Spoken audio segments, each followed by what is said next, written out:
Yesterday, we saw the Chargers lose a really tough game to the San Francisco 49ers on Sunday Night Football, 22-16. So like we do every single week, we're going to be going through the 5 things that we learned about this Chargers team after this week's game. So if that's something that you enjoy, please like and subscribe. It truly means the world to me. But let's not waste any more of your time. Let's go and get right into things. So first things first, let's just, kind of get some of the most obvious things kind of out of the way. So I do my initial reactions, a completely separate video where I'm not going through stats or anything. And I did that last night immediately after the game. If you checked it out, feel free. This is going to be more on the stat-based side of things. But before we get into these actual things we learned, I will mention that the stats in this game, I think, were, a little bit, didn't really show the full picture when you look at some of these stats. I mean, you look at Herbert's stats, it looked like he didn't really have a great game, but we need to remember what we entered the game with. You're missing Trey Pipkins, your starting right tackle. You have Foster Sarell step in. I think it was his first time starting ever in the NFL. You still don't have Keenan Allen. You still don't have Mike Williams. You're missing Donald Parham Jr. with his hamstring injury. You have a lot of missing pieces on this offense, and it definitely made it look like maybe Herbert didn't have the best game, and it definitely made it look like some other people didn't have a great game. Defensively, we knew that the run defense wasn't very good at all. By any means, we knew it wasn't going to be good. But they did pretty solid against a pretty good group of guys on the 49ers, RB room for the most part, even when losing some of these injuries.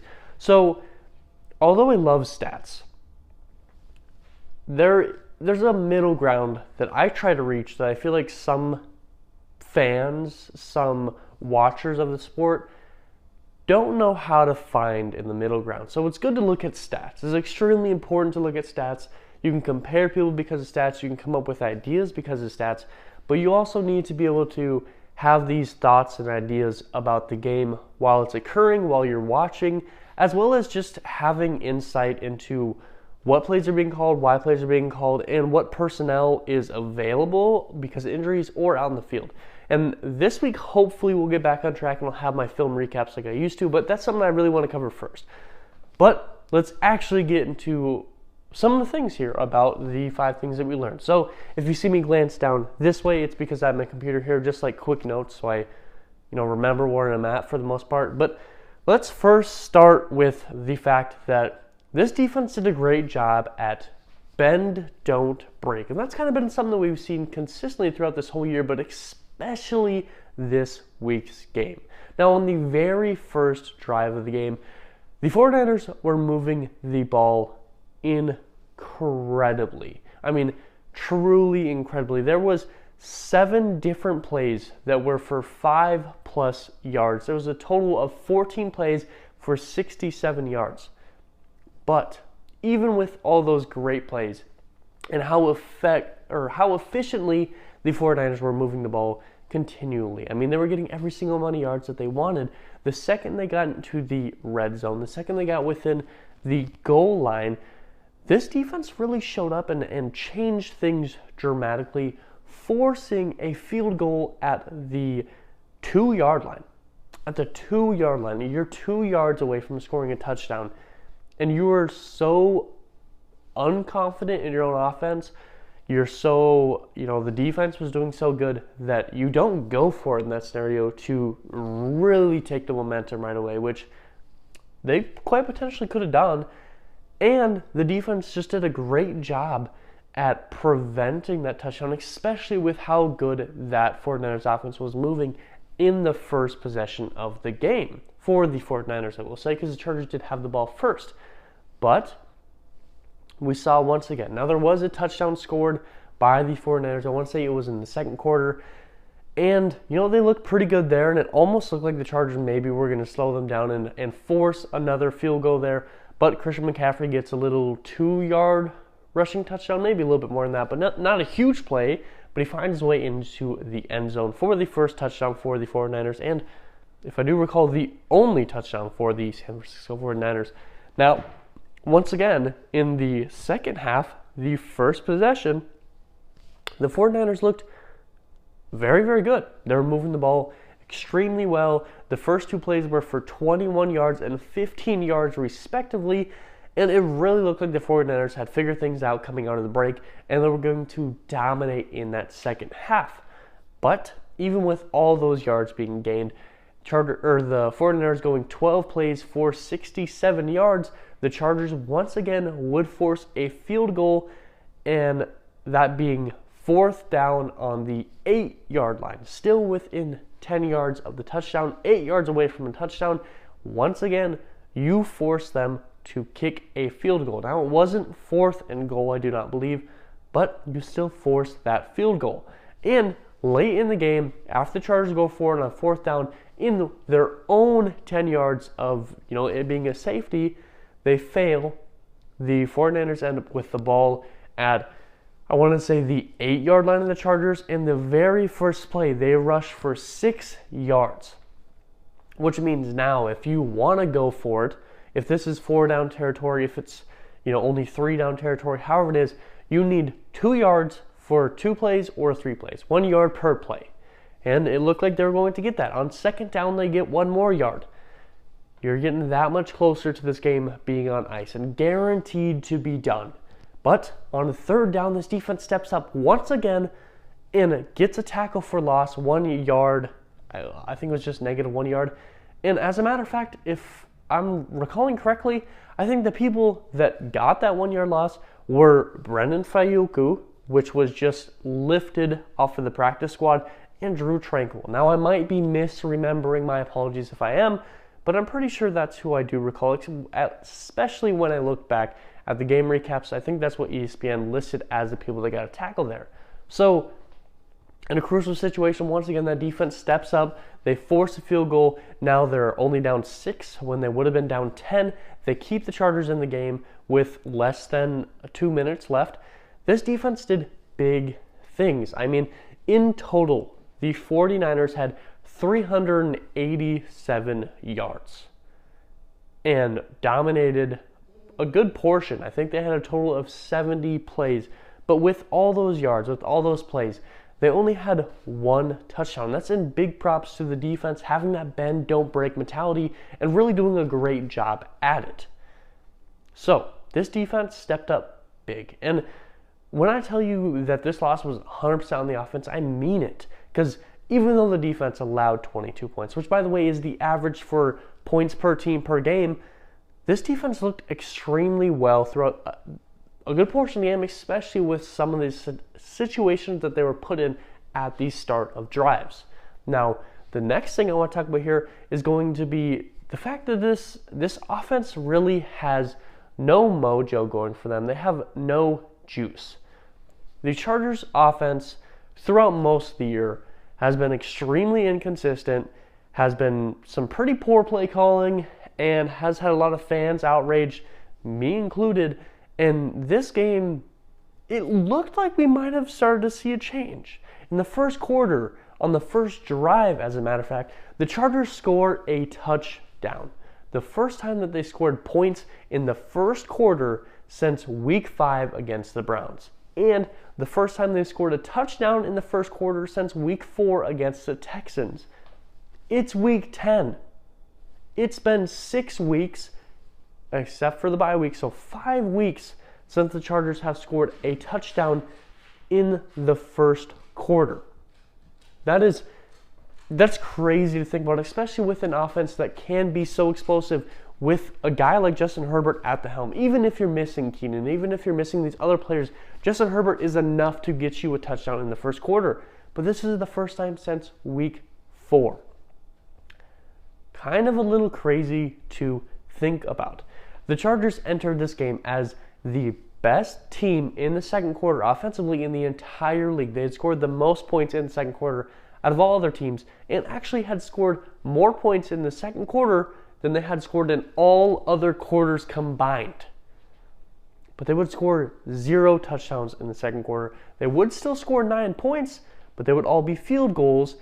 And that includes 2 scenarios where they were already on the 49ers side of the field when they received the ball, including a fumble recovery from the defense, I believe recovered by Asante Samuel Jr. as well as a punt block. That means they got it within 50 yards of the touchdown. And they don't score a touchdown on any of that. Excuse me. Now I know you're missing some great players in Keenan and Mike, in Everett. He went down. Parham. You're missing so many players. Pipkins. Rashawn Slater. You're missing a ton of players. I get that.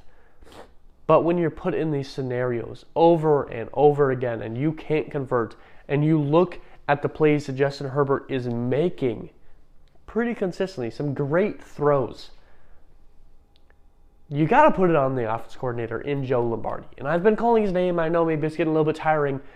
But when Herbert and this offense, and especially with how good they looked on that first drive, when you can't score another touchdown the entire rest of the game, you got to point the finger somewhere. And it is really starting to show that, the person we've been pointing fingers at for most of the year is probably the actual reason. These aren't false allegations about Joe Lombardi having a terrible offense. It seems like, for the most part, it's pretty true. That's not a great sign to see. Now, where are we at? Okay, sorry about that. Worst of all, the Chargers laid an egg in the second half of the game. They would score 0 points in the second half. Not a field goal, not a defensive safety, not a defensive score in general, no touchdowns, no nothing. In the second half of the game, they had 0 points total. Now, once again, yes, I understand that the offense is extremely beat up. But what is going on that this offense can't score? And yes, let's look at some of these things here. Injuries, I understand, but Palmer played pretty well. Garrett Everett comes out of the game, and now you're down to your tight end 3. I understand that, but Trey McKitty, for the most part, looked pretty good. Yes, he had some drop balls, but he looked pretty solid. You still had Austin Eckler. DeAndre Carter has been a pretty serviceable wide receiver and has got you some crucial catches at times. Palmer, once again, has been great for the most part, but this team, for some reason, couldn't score. And, I didn't think about this. How many times, let me pull this up real quick. How many times did Austin Eckler run the ball? Because I feel like I didn't even see Austin Eckler run the ball that much. With a terribly beat up wide receiving core. With Justin Herbert not struggling, but just not having many options. Austin Eckler ran, is that right? 6 times.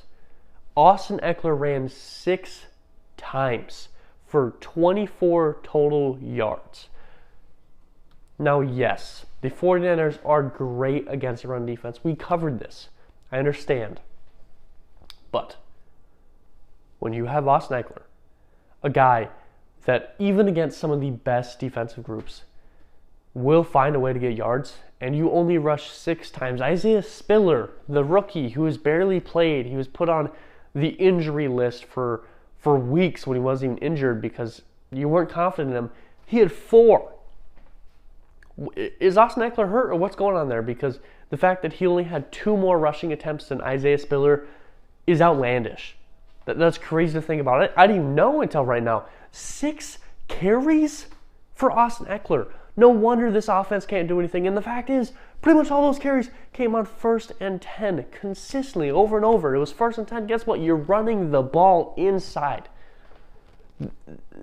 This offense is ridiculous. It's getting truly ridiculous.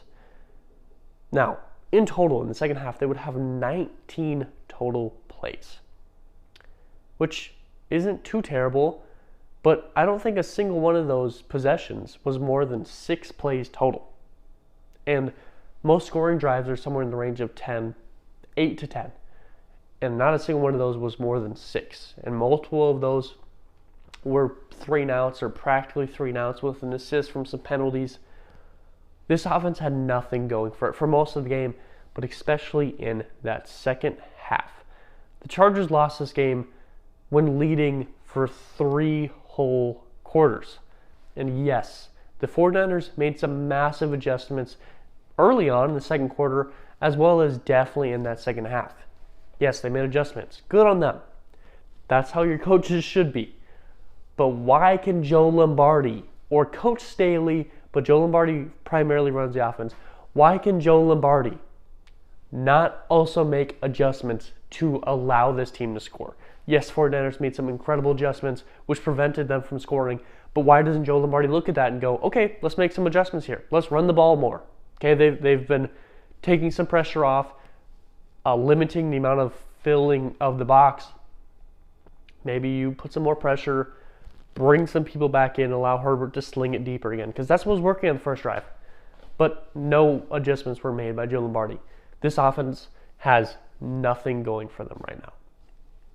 Now, the next topic I want to cover here is the never-ending injury list. Sorry about all the coughing. I'm still very sick. But the never-ending injuries, like I said when we entered this game, Keenan Allen out, Mike Williams out, Rashawn Slater, Trey Pipkins missed this game, Joshua Kelly. Defensively, you're still missing Bosa. You're missing a ton of people on the D-line, J.C. Jackson, all these guys. But it somehow still got worse this game. Atito Agbonia would become hurt on a 3rd and goal on the very first defensive drive of the game. He seems like he's going to be out for the season based on reports with a quad injury, primarily being patellar. I don't think that's patella. A tendon-related issue in his quad and his knee area. Not a good sign at all. You also see that Herbert gets pulled out for concussion protocol, which props to them, but they pull him out so long that it kills a scoring touchdown opportunity for the Chargers.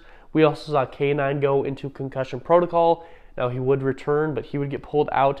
We saw Christian Covington went out of the game into the locker room, would not return. There's no update on that, but it's likely going to be a season-ending injury as it is a pec injury, and those can be very bad. I think Sebastian Joseph Day had one similar a couple years back, and we also saw Gerald Everett go out. We're not quite sure what exactly happened with Gerald Everett, but he would miss the entirety of the second half. This team is beat up, and it doesn't seem to be getting any better. Now, the only good news here is that Mike Williams potentially could be returning next week.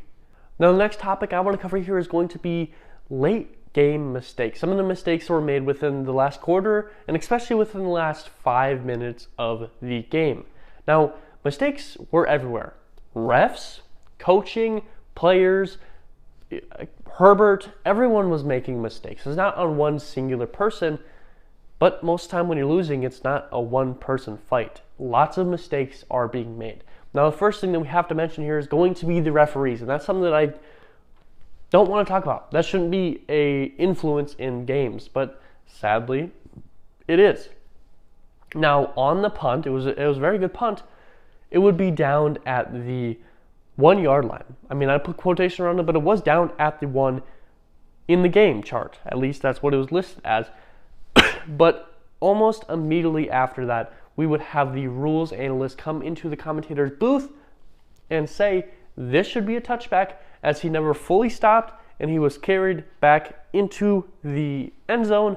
That should now be a touchback. Chargers should have the ball at the 20-yard line. Mistake on the refs. That shouldn't happen in general. But Brandon Staley and Joe Lombardi and the offense, for some reason, had to rush this play out so fast on 1st and 10 at your own 1 yard line.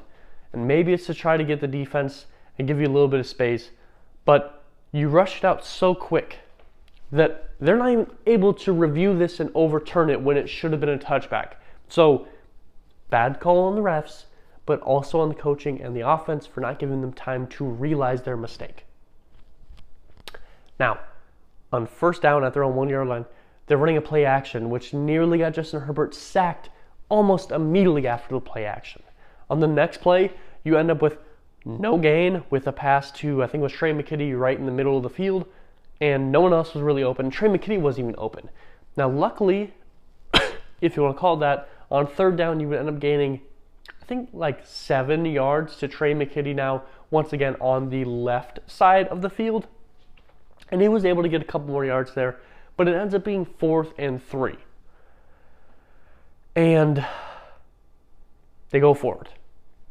Now, I will be honest, I love that Staley believes in this team enough But this defense was playing great all game. And as a matter of fact, they played great when there was a mistake on offense here, and you go for it, and you don't convert, and they play great, and they hold them to 3 to keep them in this game. The defense was not the mistake and not the reason for this loss by any means, especially late in the game, but you go for this. And you fail. Now, if you convert, great. Now you have 3 timeouts. Now you have less than 2 minutes in the game. If you don't score, you win this game. But on the flip side of things, if you punt that ball, you still got 3 timeouts. You still have 1 minute and 30 seconds left in this game. And you believe in this defense that in real life held them to 3, and now you punt it, and they do the same thing there. And now guess what? No, you have no timeouts. Yes, the amount of time is about the same. But now you just got to tie it with a field goal instead of having to go down and score a touchdown. Pretty bad option there, if I'm being honest. I mean, in Madden, in whatever scenario this is, I'm saying 95% of the time, maybe 98, 99% of the time, I'm punting this. I'm believing in my defense. Yes, I love what this offense has, but when you have so many people injured, give it to your defense. Believe in your defense. You can't just say, I believe in my defense so much that if we fail, they'll stop them. Believe in your defense that they'll stop them down there and put your offense in a better position so your offense can perform at a high level. Instead of putting your offense in a bad position and then your defense in a bad position. Because now your whole team is in a bad position. Common sense, question mark? I'm not quite sure. But don't go for it there. No, you do go for it. The play call wasn't terrible. Trey McKitty is running like this with his head down the whole darn time, when if he would have just turned a little bit earlier, he was wide open. He was still wide open, but because of the pressure by Nick Bosa, Herbert is forced forward. Am I thinking of a different play? I'm not sure. Herbert is forced forward. He can't throw it there. He's forced to throw it to Joshua Palmer. Now, I will say that Joshua Palmer was pretty much wide open, and Herbert missed the throw. So, not great play calling, not great pass from Herbert, not great catch from Palmer. Palmer probably still could have caught that, if we're being honest with ourselves. Lots of mistakes being made there. Now, yes, the ball wasn't great, but Herbert was under duress. Yes, the play call wasn't great, but there was 2 opportunities if Trey McKitty turns a little bit sooner, or if Palmer salvages that and catches that.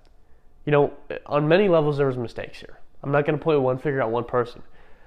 But defense steps up, forces 3 points there. Now you're down by only 6. You have, if I can find it here, I think like 50 seconds or something like that left in the game. 53 seconds, no timeouts, down by 6. Herbert gets the ball back. And on the very first play, the pocket collapses.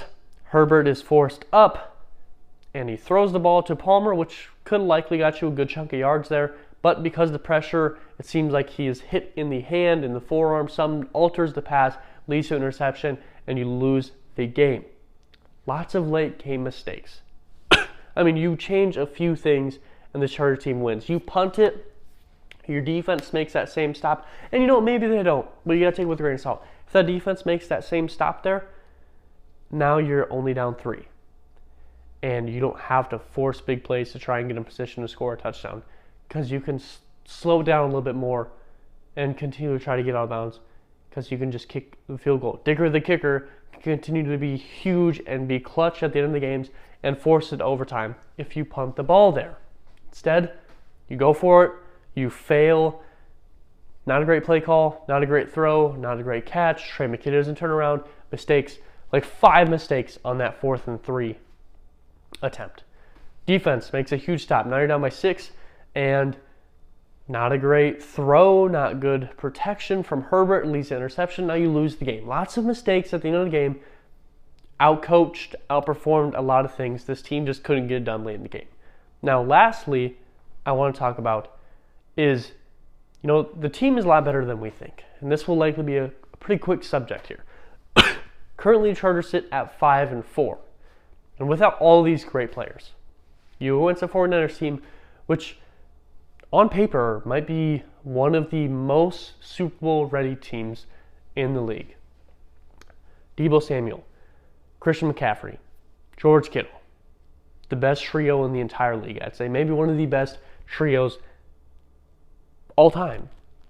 Like, honestly, these guys were all pros within like the past 3 years. If these guys can get rolling a little bit, this could be one of the best trios in a 1 year time frame of all time. That is slightly an overreaction if we're being honest, but they are at a level where they could do such a thing. This and defensively they're phenomenal, especially in the run defense. Fred Wagner, Nick Bosa. I mean, Jason Verrett just got injured, an Achilles tear. That's a huge loss for them. But that 49ers team is extremely good. And this Chargers team held in with it, even with all these mistakes. Coaching, offense, refs, defense still made some mistakes as well. All these mistakes. I think the only people that didn't make a mistake was maybe special teams, for being honest. All these things, and this Chargers team was still in it and only lose by 6.